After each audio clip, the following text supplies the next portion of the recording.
The war in Ukraine has exposed the double standards of the West. Here's how.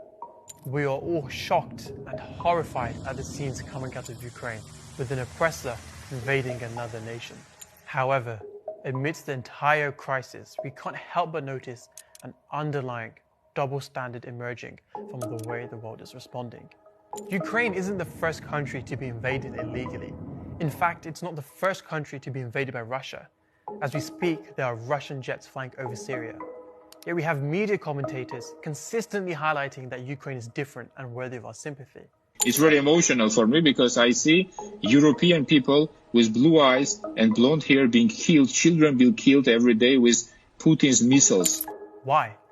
Because they are civilized, European, Christian, and have blonde hair and blue eyes? You know, this is a relatively civilized, relatively European. And this is not a developing third world nation. This is Europe. These are Christians, white. Why do we consistently need to be reminded that these aren't Arabs, Muslims, Afghans, or Syrians? Do you need to be a Middle Easterner to be qualified as a refugee?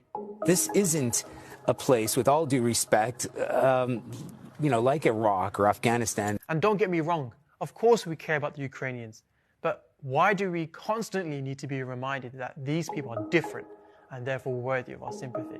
You see, when it comes to the case of the Ukrainians, they have the right to bear arms and to fight for their country, and the media celebrates them as defiant heroes. Yet when Arabs or Muslims do the same, they are branded as terrorists.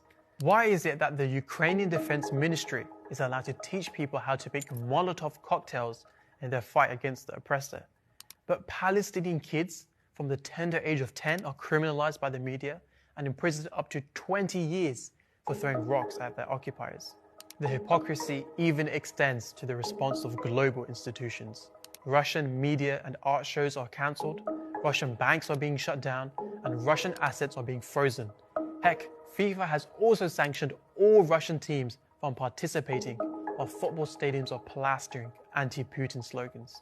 Why is it okay for football players to speak out against Russia, yet we saw Mesut Ozil shunned for speaking out in support of the Uyghurs, and Celtic fans fined for waving the Palestinian flag?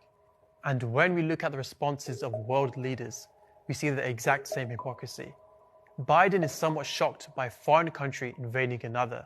Who in the Lord's name does Putin think gives him the right to declare new so-called countries on territory that belong to his neighbors?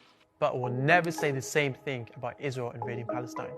Boris Johnson is praising the resistance of the Ukrainians, but God forbid he say the same thing about a Muslim resistance. They are fighting back, perhaps with more effect, with more resistance than the Kremlin had bargained for. Obama has passionately spoken out against the actions of Russia and the need to impose sanctions. But where were the sanctions against US bombings against Iraq and Afghanistan? This isn't about whataboutism or what about the oppressed Muslim countries. We are not trying to deflect attention from Ukraine at all. But I'm left asking, why the double standards?